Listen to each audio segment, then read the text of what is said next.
Howdy, it's Jim Morado, and this is very late August 2025. We are near Peebles, Ohio. This is southern Ohio, kind of north of Maysville, Kentucky, a little bit east, quite a bit east of Cincinnati, and we're going to the Great Serpent Mound. And I believe I've put up another video on this.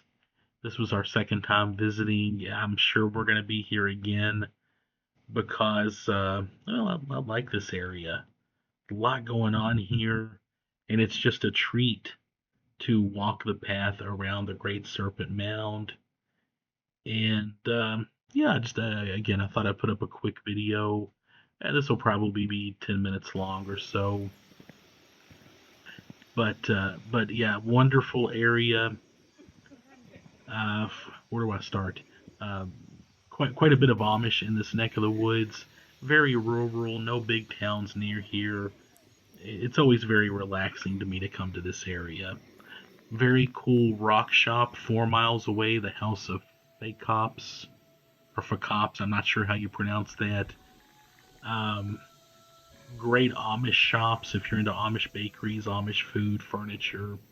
Some President Grant sites are nearby.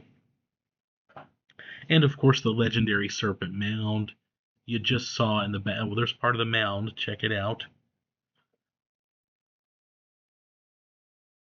And you saw in the background, there's the old observation tower. I keep hearing they're going to repair it, but I've not been able to access it the times I've been here. Not going to go into a lot of detail about Serpent Mound. It is one of those mounds that's mysterious. Not real sure who built it, but it's cool and it's still there.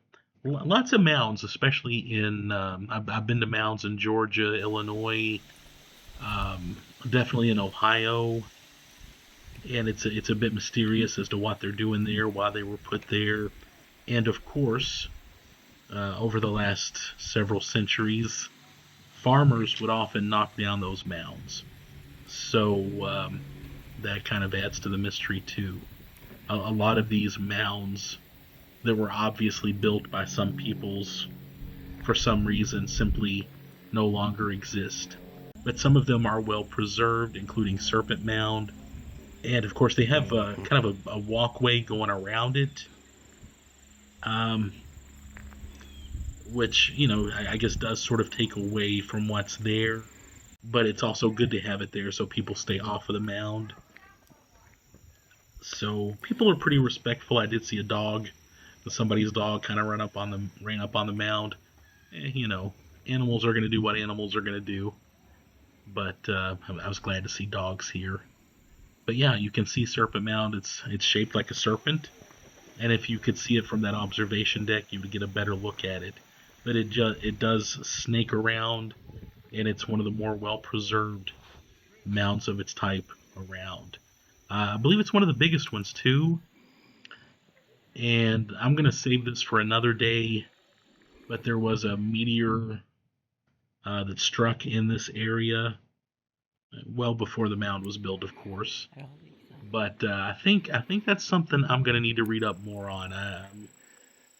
Lots of fascinating stuff associated with this area, and of course, people have cited UFOs, Bigfoot, ghosts, things of that nature have been spotted in this area too, and it's a little bit of well, a hot spot for that sort of thing to some.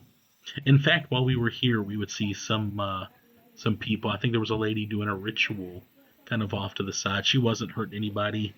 I'm not sure what she was doing. I almost wanted to ask her, but I didn't want to interrupt what she was doing. And we saw a couple of things like that, um, which is very interesting. And they have a nice museum. It's small. It tells what's known about the mound and some of the people that lived in this area. Nice little gift shop. This is managed by the state park, I think by the Ohio State Park System, and they've kept it up pretty good. Again, I wish they would fix that observation tower though, which is kind of part of the whole deal. but I'm sure they'll get around to it again. I've heard they're working on it. I do know that the guy at the House of Fake Hops was telling me, and he gave me a little promotional card about a spiritual event that was going to go on in this area associated with the Serpent Mound. So I think that's an annual event over 3 days. Again, I need to look more into it, but for my purposes, this was a nice place for us to go and just take a brief little hike and hang out for an hour or two while we were in West Union. We stayed at the Murfin Ridge Inn Bed and Breakfast. More on that later. Yeah, and there's that observation tower that I believe is not technically very stable at the moment, so you cannot climb up there and get a good look at the Serpent. And there's a brief look at their gift shop. Definitely got some stickers, patches, some other things there. They had some nice books too. And we're going over into their museum, and I'll give you a quick look around at the museum. I tried to get a picture of just about everything, so feel free to pause or stop or whatever you need to do.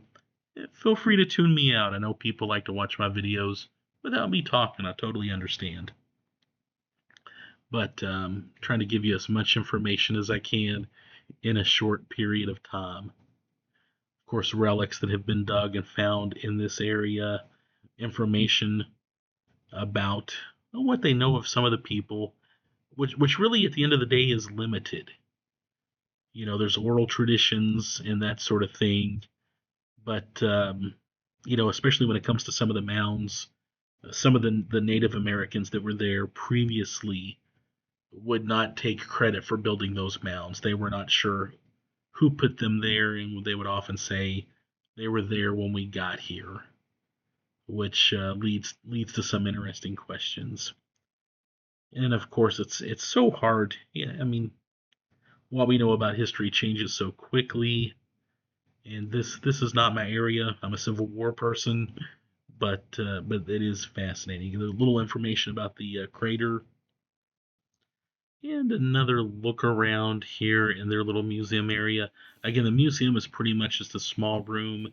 They do have a video that loops. I think it's about a 10 or 15 minute video. You're not that far when you get to Peebles and West Union. Not horribly far from Chillicothe, another great town that has a lot going for it. And of course, they do that great Tecumseh play each year. And I've put up a couple of videos about Chillicothe and about that Tecumseh play. And there's one of the other mounds near Serpent Mound. This is kind of to the right of the visitor center. And we'll do a quick drive out of here just to give you a sense of space.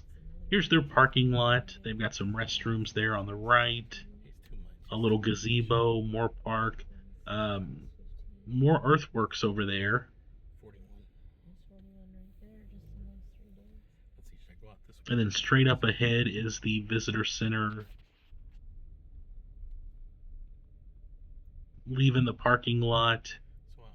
And I think they were kind of understaffed. The couple of times I've been here, you're supposed to pay $8 to park. There's literally no one collecting it. And one of the staff people said, there's just two of us here, so we can't collect the money, which, okay, I understand. But a very cool place. Let me know if you've been there. Let me know what you think.